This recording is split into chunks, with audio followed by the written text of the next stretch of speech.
आज के FB live कार्यक्रम में पुनः सभी का स्वागत है।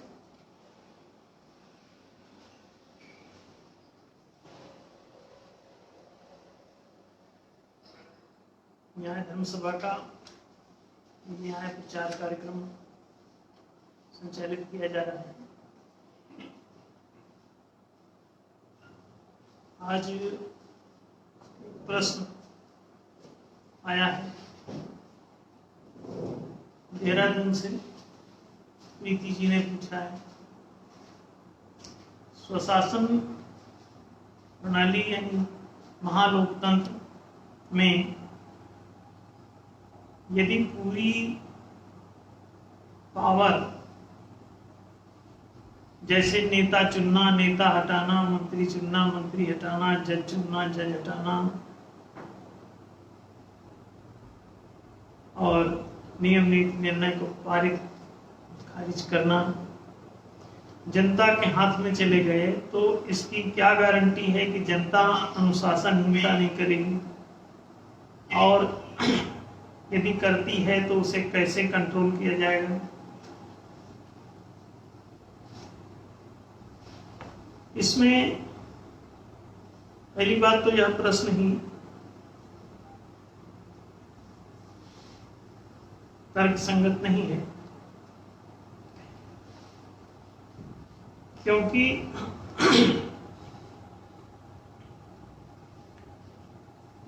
अनुशासनहीनता का इसमें प्रश्न ही नहीं बनता। जनता अनुशासनहीन कैसे हो जाएगी?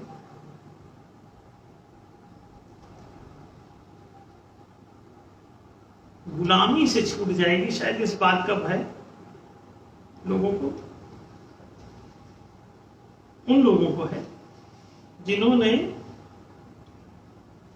सदियों सदियों से, बल्कि कई सहस्राब्दियों से आम जनता को गुलाम बना रखा है। तो उनको जरूर ये दिक्कत हो सकती है कि जनता उनके चंगुल से बाहर हो जाएगी, उनके शिकंजे से निकल जाएगी, इसका उन्हें भय जरूर हो सकता है।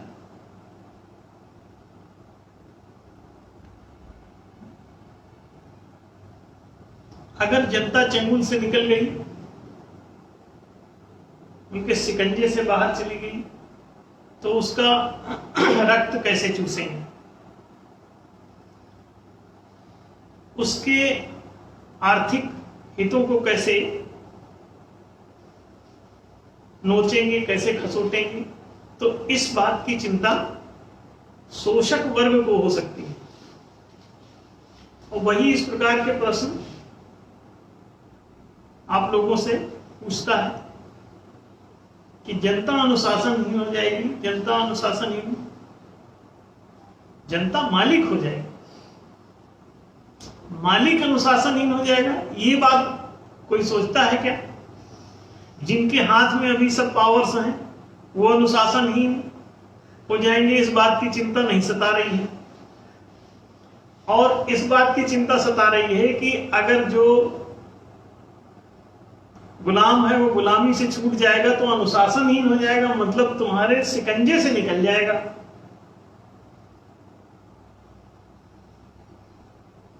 तो भैया ये बात भली भांति समझने योग्य है कि किसी भी देश में, किसी भी राष्ट्र में, किसी भी समाज में सभी मालिक हो। जैसा तुम मालिक बने रहना चाहते हो वैसे दूसरे को भी मालिक बन जाने दो। इसमें अनुशासनहीन हो जाने का क्या खतरा है? भाई जब शासन ही उसी का है तो अनुशासनहीन हो जाए या ना हो जाए इसका क्या मतलब है? और ये कोई व्यक्ति, इस बात को पूछने वाला कौन होता है, और कोई व्यक्ति इस बात को उठाने वाला क्यों होता है कि वो अनुशासनहीन हो जाएगा? तुम अपने बारे में सोचो कि तुम अनुशासनहीन क्यों नहीं हो जा रहे हो मालिक बनकर। अरे भाई, आप स्वतंत्र हैं। आप अगर आपने कोई दुकान खोली, एक आपने रेस्टोरेंट खोला, आप रेस्टोरेंट के मालिक हैं, आप रेस्टोरेंट चला रहे हैं, बोले यार ये अनुशासनहीन ना हो जाए दुकानदार। दुकानदार अनुशासनहीन ना हो जाए इसलिए इसको दुकान में गुलाम बना दो। ये कोई लॉजिक है? ये कोई तर्क है? तो प्रीति जी से जिस किसी ने भी ये प्रश्न पूछा होगा,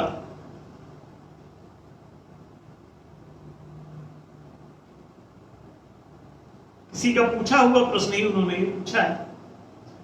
इनको तो काफी कुछ ज्ञान है इस विषय। एनडीएस की कार्यकर्ता है।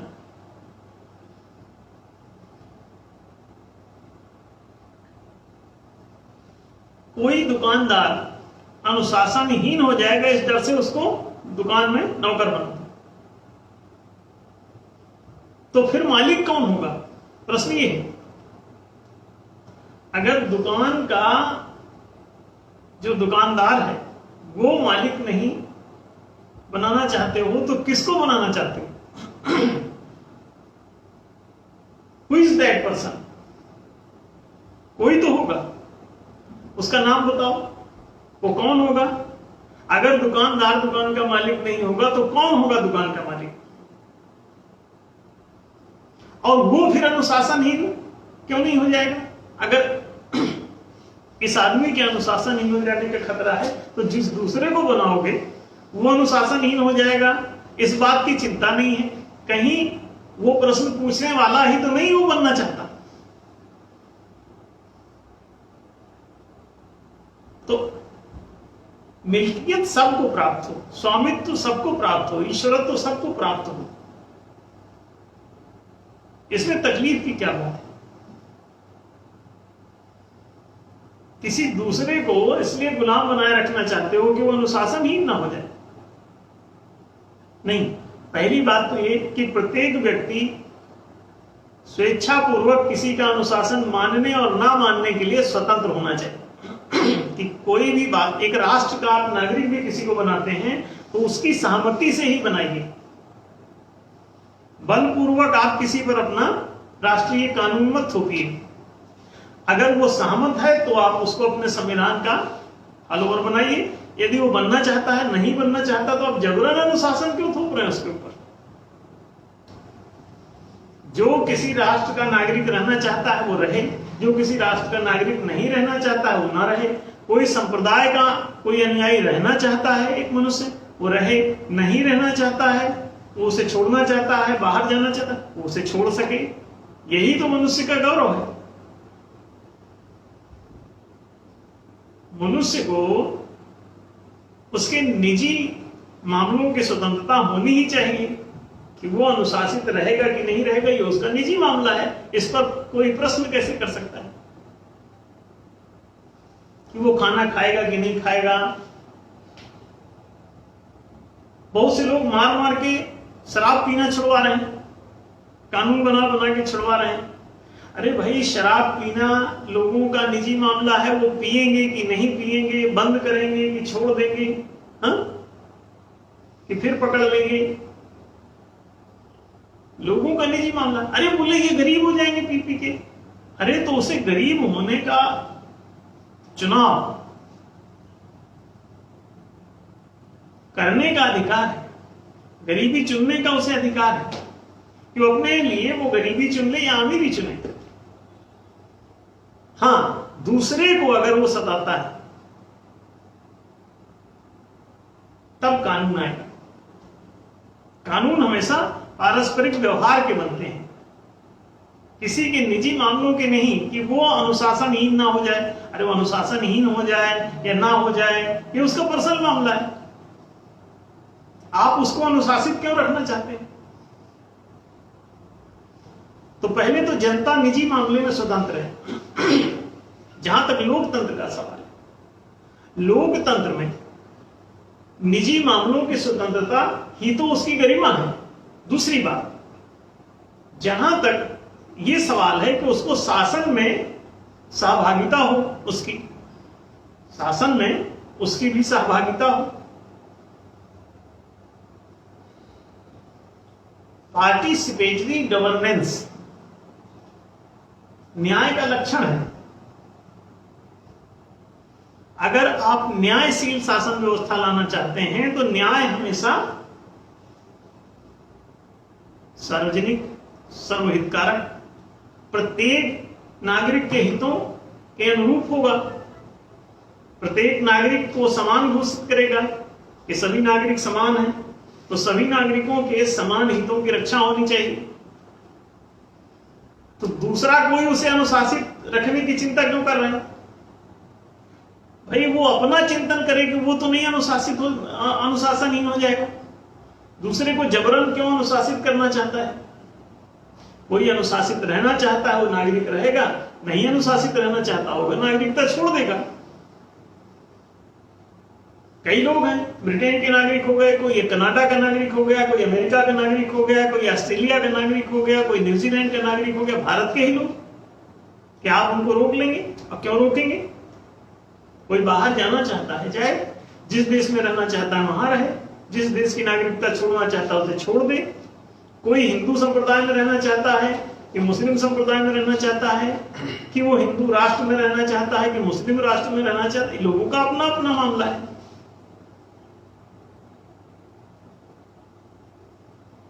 जो जैसा अच्छा लगता है जिसको,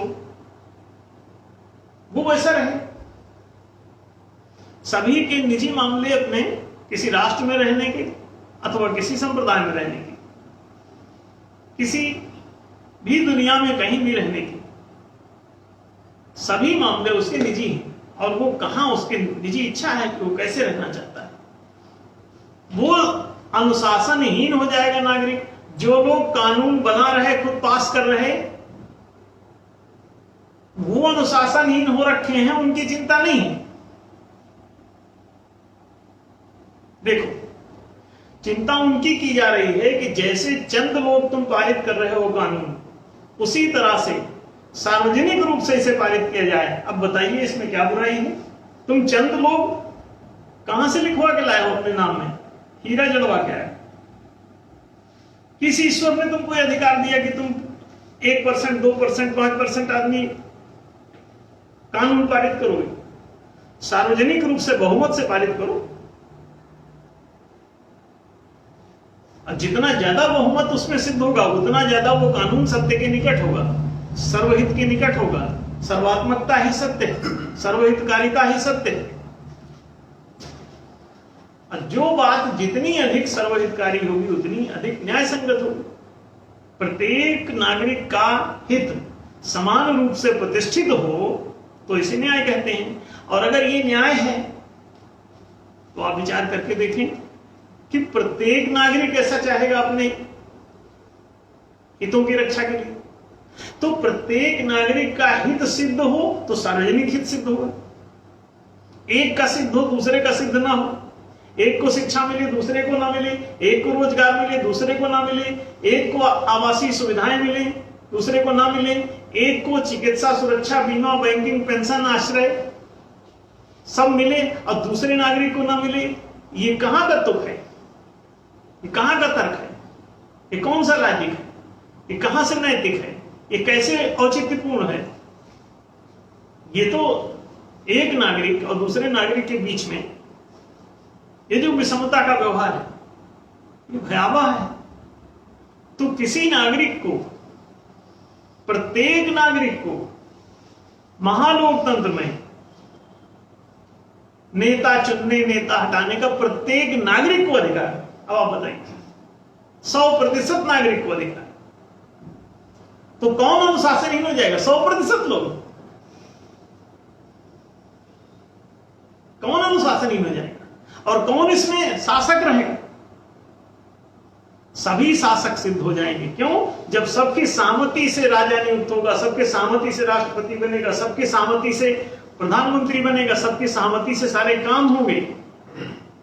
पुलिस के गाली देने पर वो वीटो कर सकेगा, महालोकतंत्र कहता है कि शासन पर नियंत्रण रखने के लिए, सार्वजनिक नियंत्रण रखने के लिए सार्वजनिक रूप से पूरी जनता को, माने प्रत्येक नागरिक को द्वादश मताधिकार प्राप्त हो शासन पर नियंत्रण रखने के लिए। और प्रशासन पर नियंत्रण रखने के लिए, प्रशासन माने पूरा चपरासी से लेकर राष्ट्रपति तक सभी जितने भी राजकीय पदाधिकारी हैं, वो विधायक, मंत्री और जज को छोड़ करके बाकी जितने भी ये सब राजकीय क्षेत्र के कर्मचारी हैं, ये सब प्रशासनिक क्षेत्र के।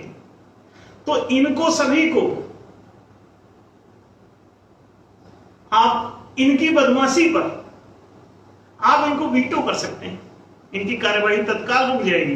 ये आपको गाली दे रहे हैं, पुलिस गाली दे रही है, पटवारी आपका खेत नहीं नाप रहा है, जमीन नाप नहीं रहा है, वकील बदमाशी कर रहे हैं, कोई भी कुछ बदमाशी करता है और अगर सरकारी पद पर है, राजकीय पद पर है, तो उसको वीटो कर सकता है नागरिक। और शासकीय पद पर है,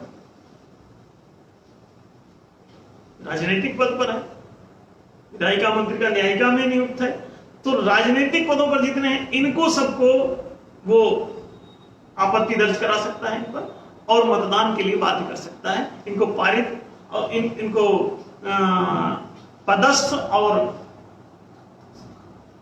निरस्त कर सकता है। इसी तरह नियमों का, किसी नियम से आप असंतुष्ट हैं, आप उसे खारिज कर सकते हैं बहुमत से। और कोई भी नागरिक इसकी मांग कर सकता है कि ये कानून गलत है और मेरे हितों के विरुद्ध है, वो अपना पक्ष रखे। और अगर वहां पे मान लीजिए वो ट्रीट होता है, सुनते हैं उसको पदाधिकारी और उसको शामिल करते हैं, आप संतुष्ट हो जाते हैं तो मतदान की जरूरत नहीं, आप संतुष्ट नहीं है तो मतदान के लिए चला जाएगा। और सामान्य बहुमत और विशेष बहुमत और पूर्ण बहुमत से इसे पारित करके लागू किया जा सकता है। अभी किसान आंदोलन कर रहे हैं, कौन अनुशासनी? तीन विधेयक लाए गए हैं कृषि क्षेत्र के और तीनों विधेयकों का विरोध हो रहा है, कई महीनों से विरोध हो रहा है, लेकिन वो लोग उसे हटा नहीं पा रहे। क्यों? महालोकतंत्र नहीं लागू। अगर महालोकतंत्र होता तो द्वादश मताधिकार जनता को प्राप्त होते, तो वहां पर उनको आंदोलन करने की क्या जरूरत पड़ती? एक आपत्ति करते, मतदान के लिए वो विधेयक सामने आ जाते और जनता उसे बहुमत से खारिज या पारित कर सकती थी। तो ना तो ये आंदोलन कर पाते और ना ही वो इनसे पूछे बिना पारित कर पाते। तो दोनों की बदमाशियां ये दूर करता है, दोनों की अनुशासनहीनता कह लो दूर करता है, ठीक है, दोनों की अनैतिकता को दूर करता है। महालोकतंत्र एक ऐसी चीज है जो राजा प्रजा दोनों की बदमाशियों को दूर करता है। अद्भुत है। ये बदमाशी कर रहे हैं वहां आंदोलन करके, हो सकता है विधेयक सही हो, फालतू ही कुछ चंद बदमाश लोग वहां बैठे हों विरोध करने, अब सरकार परेशान है। अगर महालोकतंत्र होता तो सरकार को परेशान नहीं होना पड़ता, विधेयक बनाती, खट से पारित होता और चुपचाप आगे बढ़ जाता, लागू हो जाता। और जनता ने ही चूंकि पारित किया है तो वहां विरोध करने कौन जाता? सोच के देखो। उन बिल्स का विरोध इसीलिए तो कर रहे हैं क्योंकि इन्होंने पारित नहीं, अगर खुद ही वोट देके पारित किए होते तो वहां विरोध करने के लिए धरना आंदोलन क्यों करते? ठीक, महालोकतंत्र इतना ज्यादा न्याय संगत है, सर्वतोभावेन पवित्र है, परम शुद्ध है। वो जिस दिन लागू होगा उस दिन आप आश्चर्य करेंगे कि वो दोनों की अनैतिकता को दूर करेगा, राज्य वर्ग की भी और प्रजा वर्ग की भी, दोनों पक्षों की अनैतिकता परमानेंट वो हटा देगा। ना तो ये अपने पारित विधान पर उसका विरोध कर पाएंगे और ना ही वो लोग इनके विरुद्ध कोई कानून बना के लागू कर पाएंगे, क्योंकि बनाने का अधिकार तो होगा विधायिका को, विधान बनाने का अधिकार होगा, वो विधेयक बना के रखेगा, लेकिन पारित करने का अधिकार महालोकतंत्र में जनता के पास होगा। तो जनता क्या करेगी? जनता को रुचेगा, देखेगी विधेयक, पढ़ेगी, आपस में डिस्कस करेंगे लोग, उनको कुछ टाइम मिलेगा इसके लिए, और फिर उसके बाद मतदान होगा। क्या पढ़ लीजिए, देखिए संतुष्ट हैं तो आप इसके पक्ष में मत दे दीजिए। वोटिंग होगा, एक ऐप आएगा, उसमें एक ऑप्शन रहेगा, आप इसके पक्ष अथवा विपक्ष, सहमत असहमत, आप बटन दबा दीजिए। अगर सहमत हैं आप तो उसके पक्ष में बहुमत आ गया मान लीजिए, तो वो पारित हो जाएगा, लागू हो जाएगा। अब अगर आपके हितों के विरुद्ध होगा तो आप क्यों सहमत होंगे? तो जनहित के विरुद्ध कोई विधेयक ना तो बन पाएगा, बन जाएगा तो पारित नहीं होगा। लोग बनाएंगे भी नहीं। क्यों नहीं बनाएंगे? कहेंगे ये तो पारित ही नहीं होगा, तो खारिज होगा, फालतू की बेइज्जती। तो इसलिए पहले से ही साफ सुथरा बनाया गया। तो ये आप समझ लीजिए कि महालोकतंत्र इतना प्रभावी है, इतना व्यापक है, इतना महान है, इसीलिए तो इसका महालोकतंत्र नाम दिया। ये जो आप सामान्य जो लोकतंत्र है उसमें आपको एक मताधिकार प्राप्त है, और ये जो महालोकतंत्र है इसमें आपको 12 मताधिकार प्राप्त है, 12। तो बहुत ही अत्यल्प लोकतंत्र है जो चल रहा है। इसीलिए आपके हाथ में कुछ है ही नहीं। जज निर्णय देता है जनता के खिलाफ और वो लागू हो जाता है। नेता लोग अपनी तनख्वाह बढ़ाने का केवल बिल बना बना के पास कर लेते हैं, विधेयक पारित हो गया और सब पैसा उनके घर जा रहा है, और जनता देख रही है ये क्या पागलपन है। लाखों रुपए गड़प कर रहे हैं वो लोग, और वो सब विधेयक चट से पारित हो जाता है। अगर ये जनता के हाथ में होता पारित करने का अधिकार तो सोचो क्या होता। और कहते हो जनता अनुशासनहीन ना हो जाए। अरे अनुशासनहीन नहीं, तुम्हारी अनुशासनहीनता को नष्ट कर देगी जनता। अगर ये देखो, जनता को अगर ये मताधिकार प्राप्त हो जाते हैं विधेयक को पारित खारिज करने का, नीतियों को पारित खारिज करने का, और जज के फैसलों को पारित खारिज करने, जज ने फैसला दिया, सब संतुष्ट है, कोई ऑब्जेक्शन नहीं है, तो ठीक है वही लागू हो जाएगा। अगर किसी ने ऑब्जेक्ट कर दिया तो मतदान, और मतदान द्वारा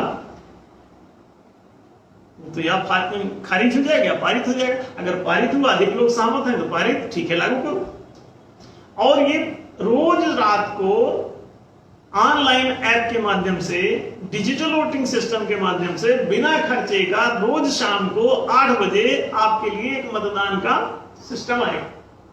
ये रोज आपको किसी न किसी मुद्दे पर एक नियम नीति निर्णय संबंधी कोई ना कोई मतदान आपको रोज शाम को रहा करेगा। आप उसे देख लीजिए मुद्दा क्या है और उसको पक्ष और विपक्ष में वोट करिए। रोज शाम को जनता को 2-4 मतदान करने पड़ेंगे और जनता इसका मजा लेगी।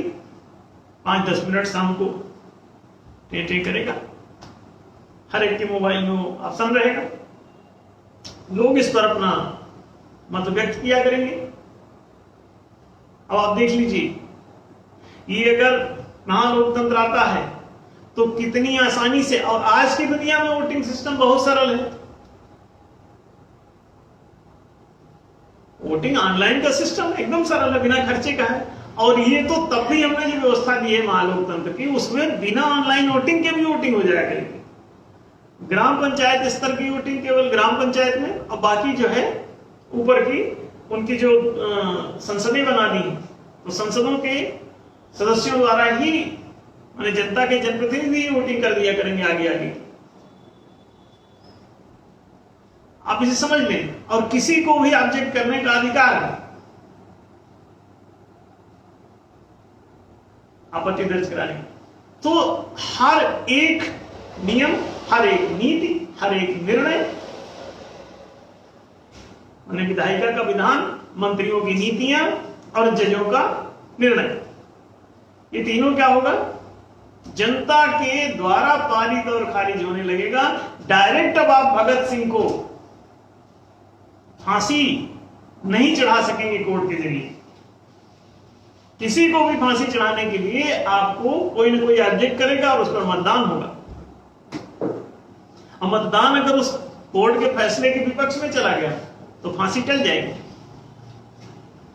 देखिए, जनमत से करो, राज्य जो जो करता है जनहित विरोधी कार्य, उनको वो कभी नहीं चाहता कि जनता के हाथ में पावर जाए। जनता इसे खारिज कर देगी और उसकी बदमाशियों को वो अपनी पर्सनल शत्रुता निभाना चाहता है। अंग्रेज पर्सनली चिढ़े हुए हैं और सरदार भगत सिंह को मारना चाहते हैं, इसलिए वो कोर्ट से फैसला करवाएंगे और जनता के हाथ में इसे पारित खारिज करने का अधिकार नहीं देंगे। अगर सुकरात को मारना है तो आप जनता से वोटिंग कराओगे तो क्या होगा?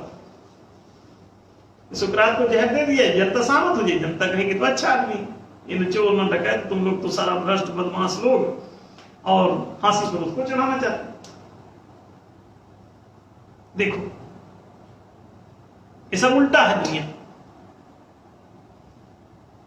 जनता के अगर हाथ में वोटिंग पावर होता, जनता पारित खारिज कर सकती नियमों को, नीतियों को, निर्णयों को, तो क्या होता?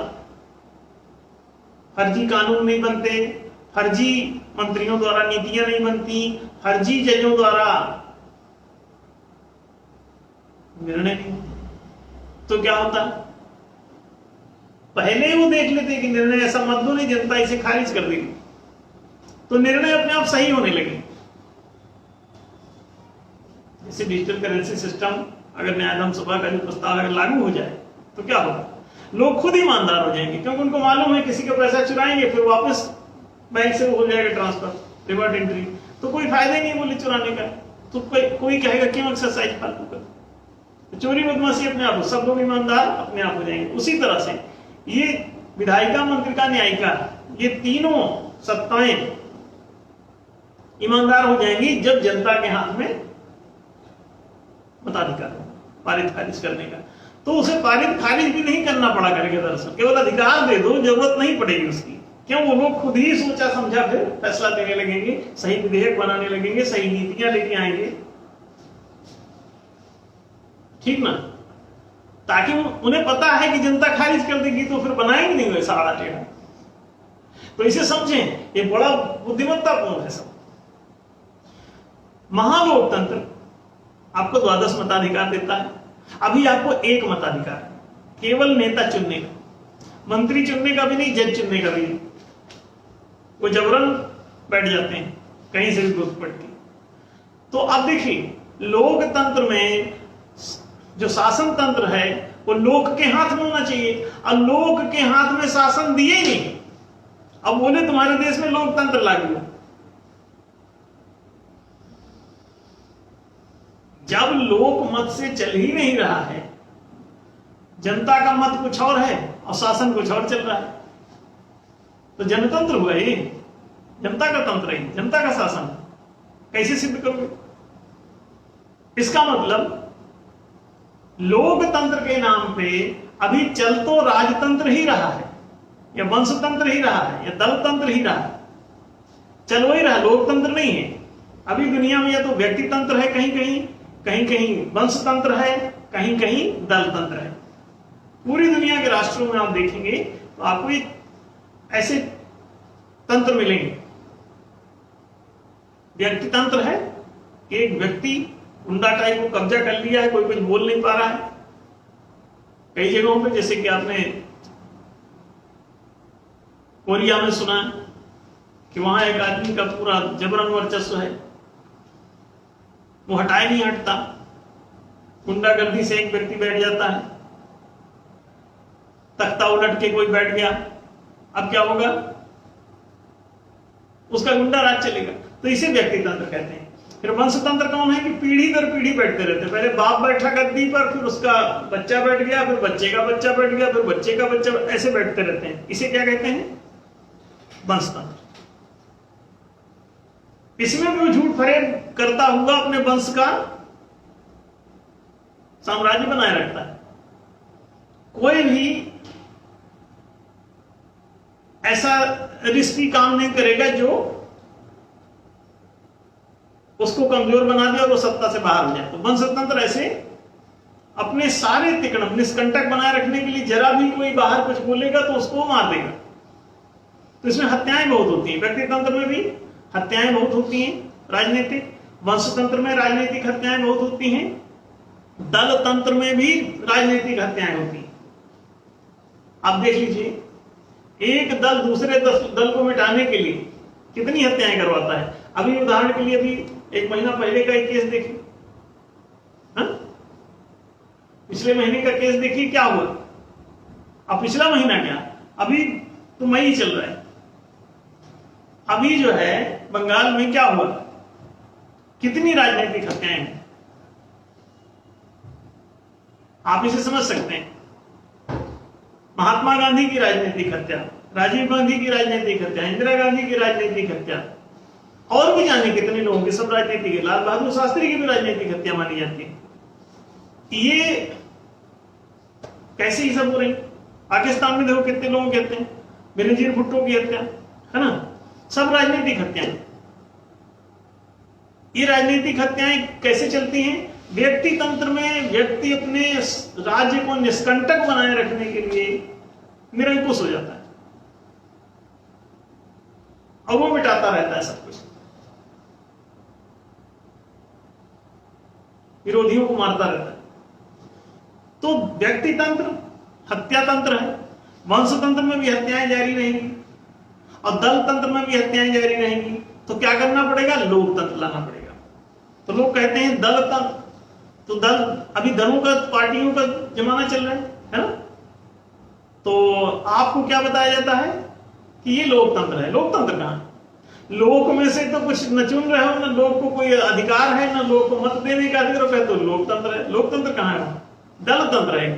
दल लोग इन किन प्रकार कूटनैतिक प्रपंचों के द्वारा सत्ता हथिया लेते हैं, झूठ बोल के, फरेब करके कि तुमको 15 लाख देंगे, तुमको 2 करोड़ नौकरी देंगे, तुमको 10 लाख नौकरी देंगे, तुमको लड्डू बांटेंगे, तुमको बनियान बांटेंगे, तुमको समोसा खिलाएंगे, 2 किलो अनाज देंगे, 5 रुपए की थाली देंगे।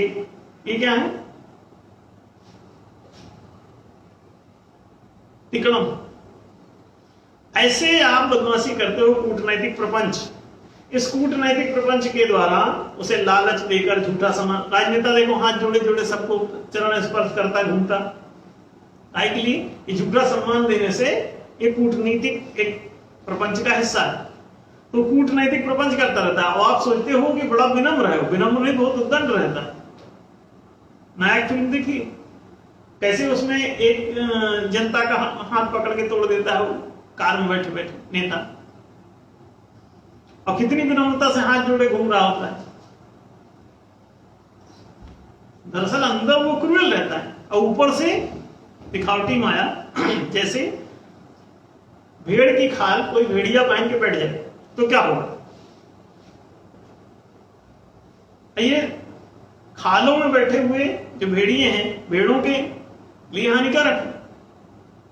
ऐसे जनप्रतिनिधि जनता के लिए हानिकारक है, ऐसे भेड़िए भेड़ों के लिए हानिकारक है।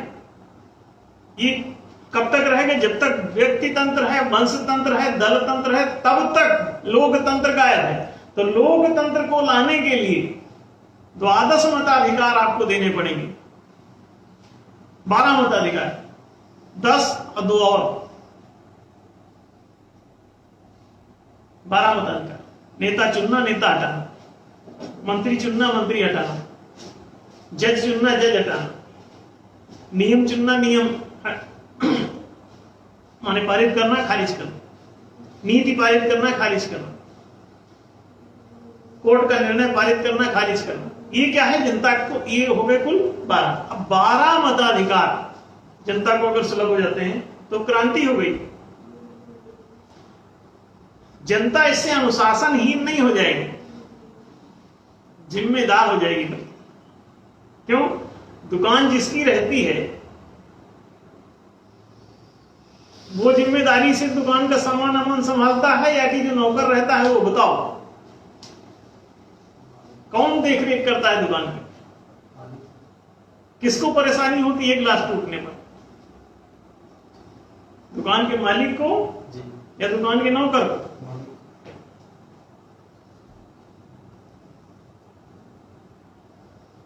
आप समझें बात को। तो जब जनता को मालिक बनाओगे तो ज्यादा जिम्मेदार हो जाएगी जनता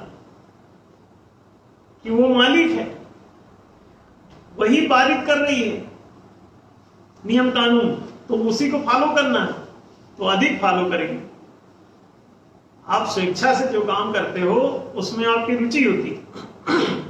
अब बाहर से जो नियम थोपे जाते हैं, जनता अगर हेलमेट लगाने का कानून पारित करेगी तो उसका पालन नहीं करेगी,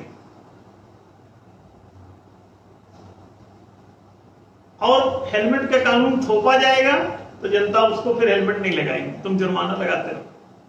अच्छा, हमारा दावा है कि जनता अपने लिए हेलमेट लगाने का कानून कभी पारित नहीं करेगी, और ये उसमें नहीं लिखेगी कि अगर हम हेलमेट न लगाएं तो हमारे ऊपर 1000 10,000 का जुर्माना लगाएंगे। कोई वोट देगा इस बात को अपने खिलाफ? जनता कहेगी हट, अरे बोले कहीं भूल गए 10,000 की चोट पड़ जाएगी, बंद करो ये कानून हटाओ, तो इसको जनता वोट नहीं देगी।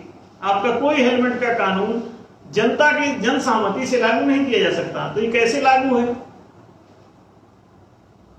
नाभिषेको न संस्कारः संघस्य क्रियते मृगैः स्वविक्रमार्जिते राज्यम स्वयं मृगेन्द्रता। जबरन बलपूर्वक चढ़ बैठो, बलपूर्वक कानून बना के थोप दो, मृगों के ऊपर सिंह चढ़ बैठता है बलपूर्वक, यही उसका राज्य।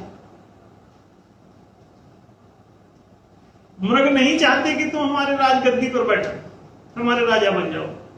अरे रुको, जमीन को खाओगे यार, तुम खाएंगे तो तुमको राजा बनाएंगे। हाँ? लेकिन स्विक्रमार्जिते, जबरदस्ती अपने बल विक्रम से लद लो उनके ऊपर। ये जंगल राज में पंचतंत्र की कथा है, जंगल राज के बारे में बताया। तो अब पूरे समाज में ये जंगल राज चल रहा है, तो समाज में भी ये श्लोक चल रहा है अच्छे से। कई संगठन है जो अपने स्वयं मृगेन्द्रता लिखे हुए अपने उसमें आदर्श में, जंगल राज जिंदाबाद। पंचतंत्र की कथा में सब जंगल का वर्णन है। शेर सिंह जो राजा है वो जंगल में होता है, समाज में नहीं भाई। और मृग जो प्रजा है वो जंगल की है, उसके लिए लिखा गया है। ना अभिषेको न संस्कारा सिंह से कृत्य में, सिंह का ना स्वागत किया, न सहमति दी, बलपूर्वक सिंह उनका राजा बन बैठा। तो ये जो बलपूर्वक आप पदाधिकारी थोप देते हो, बलपूर्वक जो आप कानून थोप देते हो, जनता की सहमति के बिना ही उसके ऊपर सब लागू है। जनता विरोध कर रही है सड़कों पर कि कानून हटाओ, कानून हटाओ, वो हटाइए। अरे भैया, जनता के लिए ही गए हो, वोटिंग करवा दो ना। आपको ज्यादा दिक्कत है, आप कहते हो नहीं आप लोकतंत्र से चुनो, तो कानून भी तो लोकतांत्रिक होना चाहिए। तो जनता से पूछो, जबरन जनता से वोट लेके जनता के खिलाफ कानून बनाओगे? अब बना लो, बड़े वजह से बना लो। इसलिए डर है कि जनता को वोट देने का अधिकार इसीलिए देना नहीं चाहता। क्यों? उसकी बदमाशी कैसे चलेगी, इसलिए डरा हुआ है। जनता अनुशासनहीन ना हो जाए। नहीं, जनता जिम्मेदार हो जाएगी, अनुशासनहीन नहीं, बड़ी अनुशासनशील हो जाएगी। एक बार वोट का अधिकार 12 दे के तो देखो, अगर धरती ना इधर के उधर हो जाए तो बताना। कोई गरीब ना मिलेगा, कोई भुखमरा ना मिलेगा, कोई पीटा हुआ ना मिलेगा, कोई दलित ना मिलेगा, कोई जातिवाद से प्रताड़ित ना मिलेगा, कोई विधवा प्रथा ना मिलेगी, कोई बलि प्रथा ना मिलेगी। ये सब अपने आप गायब होने लगेगी। ना कोई दहेज लेगा, ना कोई दहेज देगा। तेरा लोकतंत्र आने तो दो। जैसे ही मताधिकार प्राप्त होगा तो स्त्रियों के विरुद्ध कोई होने वाला अत्याचार, ऐसा कोई भी कानून जो उनके अत्याचार को लागू करता होगा वो टिक ही नहीं पाएगा। ये लोग सही सही कानून बनाकर अपना प्रस्ताव खुद रख देंगे, महिलाएं बना के, ये ऐसा बनाओ कानून। दूसरी बात, जब स्त्री और पुरुष दोनों को शिक्षा रोजगार का अधिकार प्राप्त हो जाएगा तो कोई दहेज क्यों मांगेगा किसी? सोच के देखो, आज तक किसी रोजगार वाली महिला से कोई दहेज मांगा? नहीं मांगा। बात साफ है। तो आप समझ जाएं कि संसार में जितनी भी बुराइयां हैं किसी भी राष्ट्र में, वो सारी की सारी जनता के जो हिताधिकार छीन लिए हैं। इसका मानवाधिकार, चारों मानवाधिकार से छीने, चारों जनाधिकार छीने, चारों विशेषाधिकार। विशेषाधिकारों में ही ये महालोकतंत्र का अधिकार है, मताधिकार है। तो जैसे जैसे आप देखेंगे कि जनता को ईश्वरत्व प्राप्त होगा, मिल्कियत प्राप्त होगी, स्वामित्व प्राप्त होगा, दासता से छुटकारा मिलेगा, नौकर बनाना बंद होगा। कोई जनता नौकर क्यों तब बनना पसंद करेगी? जनता कहेगी कि भाई हमको पूंजी प्राप्ति का अधिकार है तो हम पूंजी से अपना उद्यम खुद लगा लेंगे। वो किसी टाटा बिरला के उद्यम में जाके नौकरी के लिए क्यों खड़े होंगे? समझना, जैसे ही आप समझ जाओगे इन सब बातों को तो चमत्कार पैदा हो जाएगा दुनिया में। तुम्हारी नासमझी ही तुम्हारे दुखों का मूल है, गरीबी का मूल है, दरिद्रता का मूल है, भुखमरी का मूल है, सारी तबाही, गुलामी, सब जंजीरें तुम्हारी नासमझी की देन है। तुम समझ नहीं पाते हो। सभी जानवरों के गर्दन पे जो छुरे चल रहे हैं उनकी बुद्धिहीनता के कारण चल रहे हैं। बकरे को हरा हरा चारा कसाई खिला रहा है, अब बकरा वहीं धार लगा रहा है, अब बकरा भाग नहीं रहा वहां से। क्यों? बुद्धि से ही देख नहीं पा रहा कि ये धार क्यों लगा रहा है, यहां से भागो, है ना। तो जनता को इसीलिए शिक्षा नहीं दी जाती। आज भी जनता में वही 1 से 1.5% आदमी पूर्ण शिक्षित है, मास्टर डिग्री तक गया है। मास्टर डिग्री अभी भी गूगल करके देखो भारत में तो 1 से 1.5%। इससे पता चलता है कि आपको शिक्षा पूरी क्यों नहीं दी जाती। एक तो पूरी शिक्षा, फिर उसके बाद एक प्रशिक्षण, कृषि, वाणिज्य, राजनीति, तो 4 में से कोई एक प्रशिक्षण भी मिलना चाहिए 5 से 7 साल का। तो इससे क्या होगा? आदमी प्रशिक्षित भी हो जाएगा, शिक्षित भी हो जाएगा, तो शिक्षित प्रशिक्षित होकर के वो योग्य हो जाएगा, सब समझने लगेगा, गुणवान भी हो जाएगा, ज्ञानवान भी हो जाएगा, और सब समझ भी उसके बुद्धिमान होकर के वो फिर आपसे बात करेगा। तो आप फिर कोई उसके साथ पंच कूटनीति का खेल नहीं खेल पाओगे। साम, छल, दंड, दान और भेद। 5 रुपए की थाली ऑफर करोगे, वो समझ जाए चाहे हमको बेवकूफ बना रहा, रोजगार नहीं देता, 5 रुपए की थाली दे रहा है। भाई रोजगार दे दो, इसको मजदूरी क्यों दे रहे हो, नौकरी क्यों देते हो? इसको रोजगार दो। रोजगार माने नौकरी नहीं होता, नौकरी माने गुलामी होता है, नौकर माने गुलाम होता है। नौकरी नहीं, रोजगार की जरूरत होती है, आरक्षण नहीं, अधिकार की जरूरत होती है। लेकिन आपके मूर्ख होने का वो पूरा फायदा उठाते हैं, आपको आरक्षण का झुंझुना पकड़ाते हैं, आपको नौकरी का झुंझुना पकड़ाते हैं, आपको रोटी का झुंझुना पकड़ाते हैं, रोजी का नहीं। भैया रोजी का ढोलक मांगो, झुंझुना नहीं। अपना ढोलक खुद बजाओ। तो झुंझुना तुमको झुंझुनाते हैं संतुष्टि के लिए कि देखो कोई संगीत झुन कर रहा है। नहीं, झुन्नाट से कुछ नहीं होता। सीधी सी बात है कि जनता को स्वामित्व प्रदान करता है महालोकतंत्र। तो जब वो स्वामी है तो उससे तुम होते कौन हो पूछने वाले कि वो तुम्हारी बात मानेगा कि नहीं। अनुशासनहीन तुम्हें किसका अनुशासन? अरे अब तो वो खुद मालिक हो चुका है, तो अनुशासन की बात किस पर आई?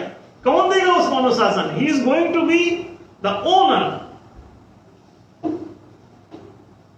अब वो ओनर होगा राष्ट्र का। अब केवल कोई राजा ओनर नहीं होगा, सारी जनता ओनर होगी, पूरे राष्ट्र की मालिक होगी। जब जनता मालिक होगी, लोकशाही चलेगी।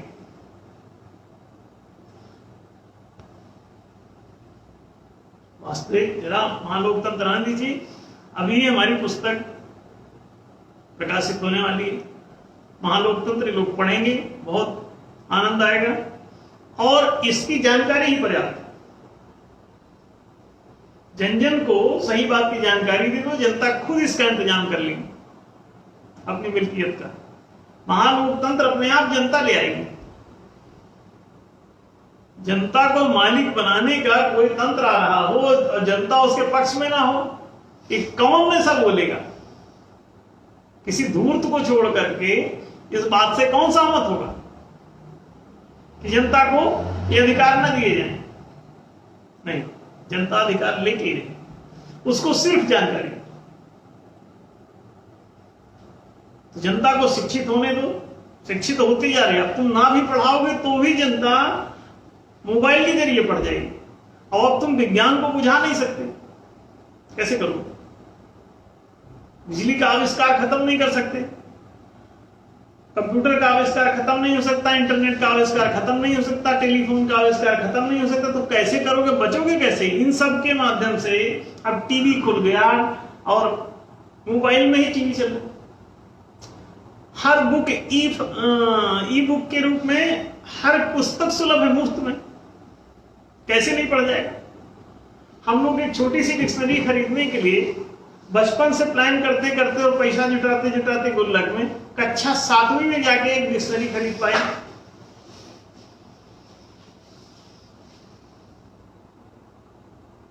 पुस्तक ही नहीं मिला करती, रहती है तो महंगी। तो अब घर वालों से ज्यादा मांगो तो गुस्सा करेंगे, तो अपने से गुल्लक में जमाते रहो। और कोई कोर्स ही तो दिलवा दिए, बोले अब डिक्शनरी क्या करोगे, ये तो महंगी है। तो गुल्लक में जमा के और जाके फिर जब उसका पैसा इकट्ठा हुआ तो एक फिर तब खरीद के ले आए। इतना मुश्किल पढ़ना आज ई फॉर्मेट में उपलब्ध है, एक क्लिक पर मिल जाता है। ऐसी उंगली करो, सट से आ जाता है, खुल जाता है पूरा डिक्शनरी। देखो खूब डिक्शनरी, हर भाषा की डिक्शनरी। कितना पढ़ना चाहते हो? हम लोगों को लगता है हम लोग का बचपना होता, उसमें पढ़ रहे होते तो क्रांति मचा देते। हाँ, इतनी सारी पुस्तकें सुलभ है, कितना भी पढ़ सकते हैं। नहीं, अब आज के बच्चे बहुत सौभाग्यशाली, उनको सब सुलभ है और सुलभ हो गया है। इसी तरह ज्ञान विज्ञान जैसे जैसे शिक्षा बढ़े, शिक्षा प्रथम धर्म है। ब्रह्मचर्य आश्रम, विद्यार्थी जीवन 25 वर्षीय, उसी सबको तो नष्ट करके तुम हिंदू मुस्लिम सिख ईसाई में टहल रहे हो। न शिक्षा दोगे किसी को, न उसे बुद्धिमान बनने दोगे, ना उसको अधिकार की पहचान होगी, ना अपने अधिकारों की बात करेगा। तुम उसको आरक्षण, रोटी, अधिकार की जगह आरक्षण दोगे और रोजी की जगह रोटी दोगे, और शिक्षा की जगह कहोगे ऐसे पास कर दो, इसे कागज दे दो। 0 नंबर लेके भी आगे पढ़ा रहे हैं आरक्षण की जगह। अरे वो अनपढ़ ही रह जाएगा भाई, क्या कर रहे हो उसके साथ? बोले उसको मार्कशीट दे दी, तुम हो गए बीए, चलो बीएससी हो गए, तुम एमबीबीएस हो गए और अनपढ़ ही। तो एमबीबीएस करके क्या हुआ उसको?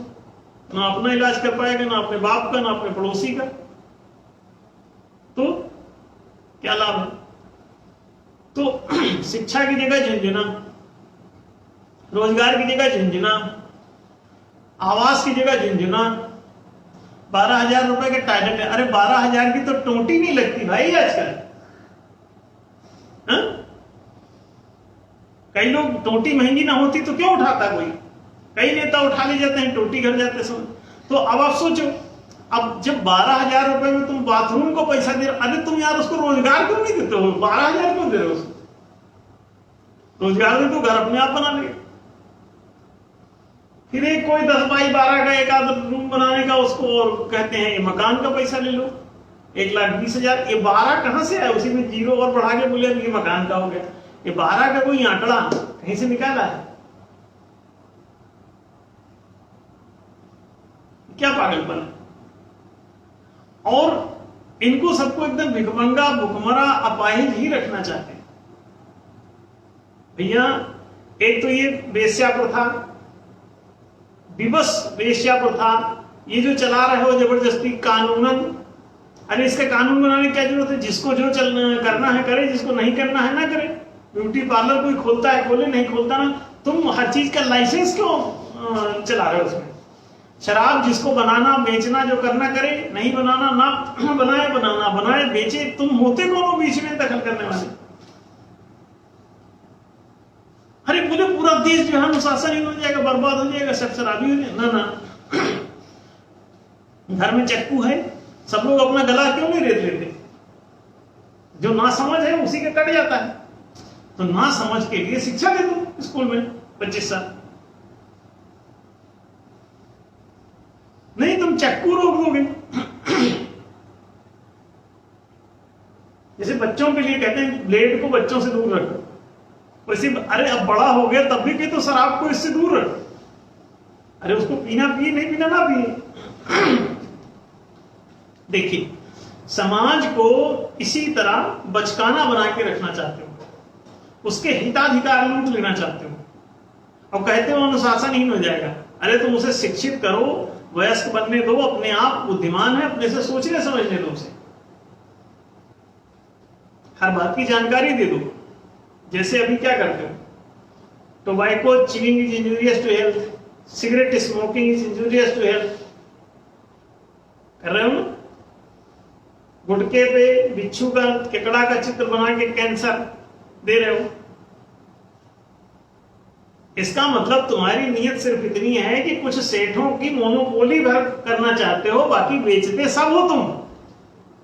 आम जनता पर इसलिए बैन लगाते हो, इसकी लाइसेंसिंग प्रणाली ये बताती है कि वाणिज्य को मोनोपोलाइज किया जा रहा है। चंद सेठों के द्वारा ही वो सब धंधा होगा, बाकी कोई करेगा तो जेल जाएगा। ये है मामला। चंद सेठों की शराब की बारी खुलेंगी और कोई बेचेगा और कोई बनाएगा तो जेल जाएगा। ये धंधेबाजी समझना।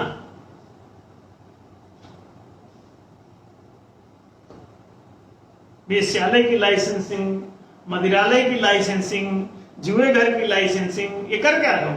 ये लाइसेंसिंग माने सबको नहीं मिलेगा। पेट्रोल पंप की लाइसेंसिंग, अरे पेट्रोल जिसको जहां से लेना बेचे खरीदे, तुम होते कौन हो लाइसेंसिंग करने वाले? कोई चाहे अरब से लाए, चाहे वो आसमान से लाए, मंगल ग्रह से लाए तेल, और जो मर्जी बेचे। वाणिज्यिक क्षेत्र का विषय है, तेल बेचो, साबुन बेचो, मोटरसाइकिल बनाओ बेचो, इसकी लाइसेंसिंग की क्या जरूरत है? वाणिज्य में लाइसेंसिंग, देखो ये कितनी बदमाशी।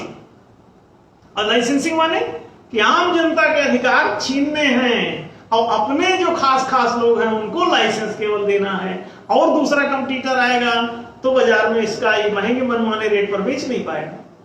खुला बाजार चाहिए, खुले बाजार में प्रतियोगिता चाहिए, ओपन कम्पिटिटिव मार्केट चाहिए। अगर ओपन कम्पिटिटिव मार्केट नहीं है तो वो मोनोपोलिस्टिक हो जाता है, ये इकोनॉमिक्स कहता है। देखिए, तो आप हर चीज में जनता के अधिकार छीनना चाहते हो। सबसे पहले तो उसका मताधिकार छीन लेना चाहते हो, अनुशासनहीन हो जाएगा। आप फिर लाइसेंसिंग प्रणाली करके उसके रोजगार का सब धंधा पानी छीन लेना चाहते हो। प्राचीन भारत में कोई भी जायसवाल लोग सब अपना बनाते उतारते दारू बेचते रहते थे, और कोई लाइसेंसिंग प्रणाली नहीं होती थी। कोई भी बनाओ बेचो, काहे भाई? अरे कंपटीशन रहेगा तभी तो अच्छी सेवाएं मिलेंगी।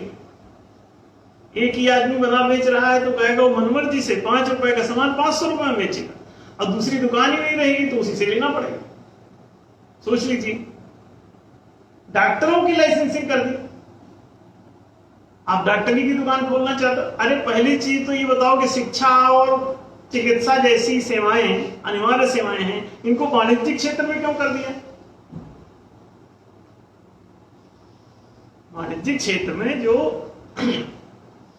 सामान्य चीजें हैं वो रखी जाती हैं, और बाकी जो अनिवार्य सेवाएं हैं, जनता जिसके बिना मर जाएगी, तो वो सब सरकार का फर्ज है कि वो सार्वजनिक कार्य को सरकार करे जिसमें जनता को खतरा है। तो शिक्षा सबकी जरूरत है, चिकित्सा सबकी जरूरत है, तो ये सरकार का काम। बैंक चलाना सरकार का काम, उसके बिना पूंजी नहीं मिलेगी। तो शिक्षा माने स्कूलिंग, बैंकिंग, और फिर उसके बाद जितना भी सड़क, पानी, बिजली, ये सब बनाना। और कोई बनिया कैसे चलाएगा ट्रेन? चलो बताओ, क्या सब जगह पूरे देश की वो पहले जमीन खरीद के सड़क बनाएगा? है उसके बस का? किसी आदमी के बस नहीं, प्राइवेट संभव नहीं, कमर्शियल। तो इसको सार्वजनिक तौर पर सरकार की सारी जमीन है, कहीं भी सड़क बना सकती है, कहीं भी ट्रेन का रूट बना सकती है, कहीं भी हवाई अड्डा बना सकती है। कोई वाणिज्यिक आदमी कैसे बनाएगा? तो इसलिए जो सार्वजनिक अपरिहार्य सेवाएं हैं उनको सबको सरकारी क्षेत्र में रखा जाता है, राजकीय क्षेत्र में रखा जाता है, और जो आम वाणिज्यिक उपभोग सामग्रियां हैं वो सब कमर्शियल। कृषि सेवाएं कृषि क्षेत्र, कृषि की जितनी भी उत्पादन की चीजें हैं वो सब कृषि क्षेत्र में रखो, उसको कमर्शियल क्षेत्र में मत लाओ। तो जैसे ही आप ये जनता के अधिकारों पर जो डकैती पड़ रही है ना, इसे बंद करोगे तो उसका स्वत्वाधिकार पनपेगा, नागरिक का स्वामित्व पनपेगा, वो अपना शासन चला सकेगा, अपना कानून बना सकेगा, पास कर सकेगा, हटा सकेगा, तभी तो उसकी मिल्कियत बचेगी भाई। अपनी मर्जी का वो बिजनेस कर सके, अपनी मर्जी से लिक्विडिटी प्राप्त कर सके, बढ़िया चलाएगा तो वो कहेगा हमको ब्याज दो, झूठा कोई अधिकार नहीं बनता, फिर भी मांगेगा, वो लूटेगा। इसीलिए जनता को लूट से बचाने के लिए ही सरकारी सेवाएं चलाई जाती हैं। जनता को गुलाम होने से बचाने के लिए ही इसको मताधिकार दिया जाना है। जब तक द्वादश मताधिकार जनता को प्राप्त नहीं होंगे, जनता की गुलामी कभी नहीं टूटेगी। ये स्टाम्प पेपर पे लिख के रख लीजिए, कभी नहीं टूटेगी। आप अंग्रेजों से आजाद होते रहिए, मुगलों से आजाद होते रहिए, और शकों से, हुगड़ों से, तातारियों से आप आजाद होते रहिए, रहेंगे गुलाम। किसी न किसी की सांकल आपके गले में पड़ी रहेगी, वो आपको घसीटता रहेगा। आजादी का एक ही आधार है, महालोकतंत्र, द्वादश मताधिकार, द्वादश निषेधाधिकार, ये आपको मालिक बनाते हैं, ये आपकी मिल्कियत आती है। लोकतंत्र, जनता का तंत्र, जनता का शासन, लोक शासन। तो ये जनतंत्र लाना है तो आपको द्वादश मताधिकार देना। जैसे ही शासन प्रशासन पर जन नियंत्रण आएगा, वैसे इसकी मिल्कियत प्रमाणित होगी। अब मालिक जिम्मेदारी से काम करता है, अनुशासनहीनता नहीं करता। उसको खुद ही की तो बात मान, तो मालिक खुद है ना, तो अपना ही तो बात मानना है उसको, तो मानेगा ही। तो अनुशासनहीन कैसे कोई साबित करेगा उसको? तो ये प्रश्न आप समझ लें, कहीं ना कहीं ये वर्तमान जो गुलामी की जंजीरों से जकड़न वाली बुद्धि है, उसमें ये सब बचते हैं। धीरे धीरे जैसे जैसे आपका बौद्धिक स्वातंत्र बढ़ेगा, प्रबुद्धता जागेगी, वैसे वैसे आपके इस तरह के प्रश्न भी उठने बंद हो जाएंगे। तो आज ये महालोकतंत्र संबंधी ये प्रश्न था, आपने इसके बारे में जाना समझा। हम लोग हर रविवार को 8 से 9 बजे के बीच में सभी लोग ऑनलाइन हो सकते हैं, और एक दूसरे को शेयर भी करते रहें, ज़्यादा से ज़्यादा शेयर करें, अधिक से अधिक। किसी को कुछ पूछना होता है तो कमेंट सेक्शन में जाके उसमें कमेंट में अपना प्रश्न रख सकते हैं। हम लोग उन प्रश्नों को यहाँ किसी न किसी रविवार की लाइव सभा में उसको लेते हैं। तो हर रविवार को 8 से 9 के बीच में ये कार्यक्रम चलता है। आप सभी लोगों से यही निवेदन है कि कोशिश करें कि 8 बजे तक अपने खुद को भी और अपने परिचितों, मित्रों, पड़ोसियों को, और यहाँ तक कि अपने आसपास के गांवों तक भी जैसे आप लाइव चला सकते हैं, एक जगह चला के नहीं रख दें, बड़े पर्दे पे चला सकते हैं, तो वहाँ चला के इसे सभी को लाइव दिखा सकते हैं किसी प्रोजेक्टर वगैरह के माध्यम से। तो अगर ऐसा कर सके पूरे देश में, जैसे जैसे आप इसको मौखिक भी नहीं जाना है, तो आपको ये ऑनलाइन सुविधा सुलभ है इंटरनेट की, जन जन तक पहुंचाएं और न्याय स्थापना अभियान को आगे बढ़ाएं, ताकि आपके साथ होने वाला अन्याय युगों युगों से, सदियों सदियों से आपके साथ अन्याय हो रहा है, और आपकी गुलामी, आपके माथे पर सील लगा दी गई है गुलामी की, और आपके हिताधिकारों को पूरी तरह से आपसे लूट लिया जाता है। तो उससे बचने का एक ही तरीका है कि आप मालिक बने। मालिक बनने के लिए आपको महालोकतंत्र की तरफ जाना होगा, और अपने ही देश में नहीं, पूरी दुनिया को इसकी जरूरत है। सभी जगह जन जन को इसकी जानकारी देने की जरूरत है। अभी हम हिंदी में बोल रहे हैं, तो हिंदी में हिंदी भाषी जितने लोग हैं उनको समझ में आ जाएगा।